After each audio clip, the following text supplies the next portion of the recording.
how did I prepare to play Alex? I watched a lot of West Wing.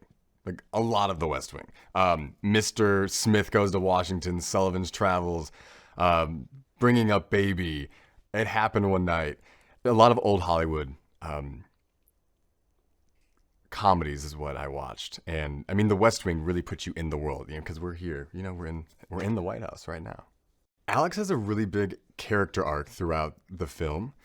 So he starts as a very immature, privileged, chip on his shoulder kind of kid who, is forced to grow up after this cake incident.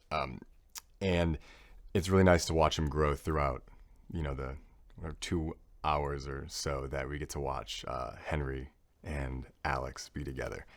So he's gregarious. He's, wants to be in politics. He wants to be his mom. He wants to be his dad. He just really wants to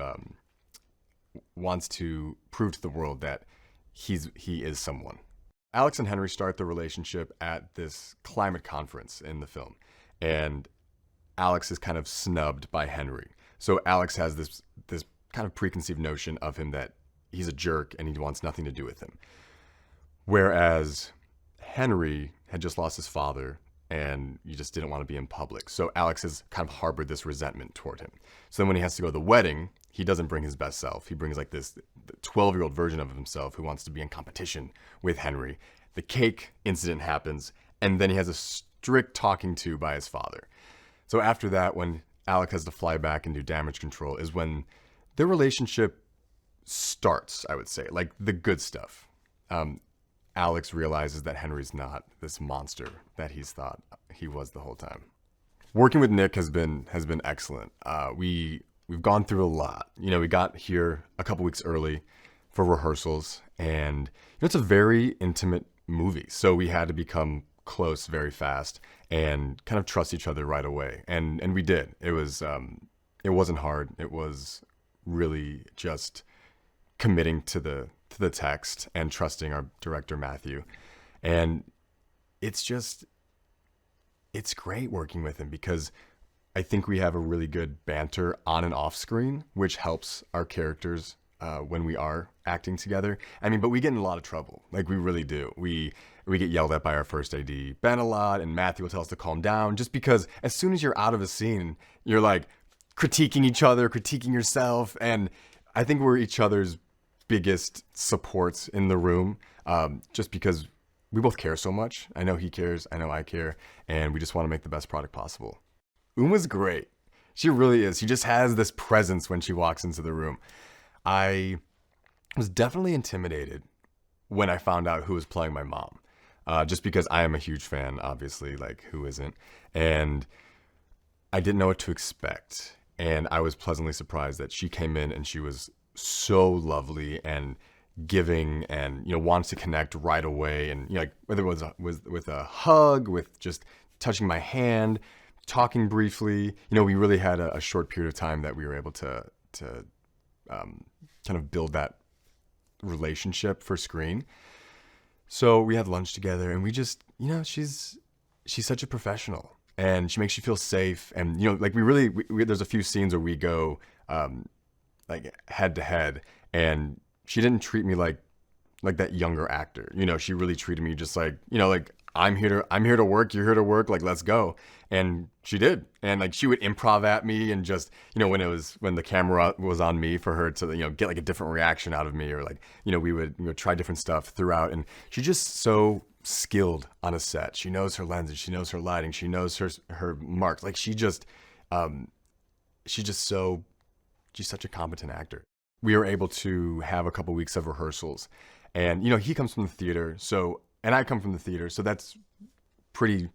I understand it, and I love being able to try it different ways. And before you're on set and everyone's staring at you, and like, is this accurate? Is this not accurate? Are we in the given circumstances? Are we overshooting?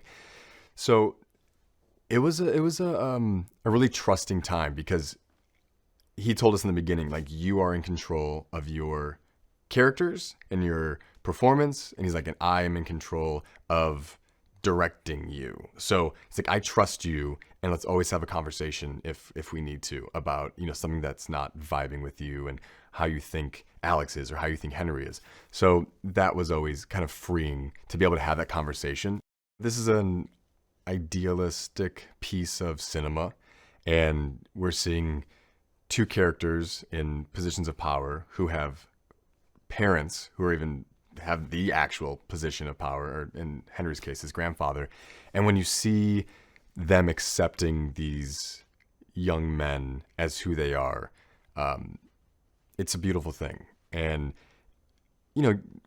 it starts at the top. And if we can have people at the top of their game, at the top of the world, like literally on top of the world, accepting their family for who they are, it will just be able to trickle down throughout everyone in the world. So I think that's the most exciting part of it. This film is creating a great blueprint for families everywhere, especially because you have the first female president of the United States who has a Mexican-American father, and then you have Henry's grandfather who's the King of England. So these are the change makers in the world. These people make law, these people sign bills, and they have the power to make like lasting and real change.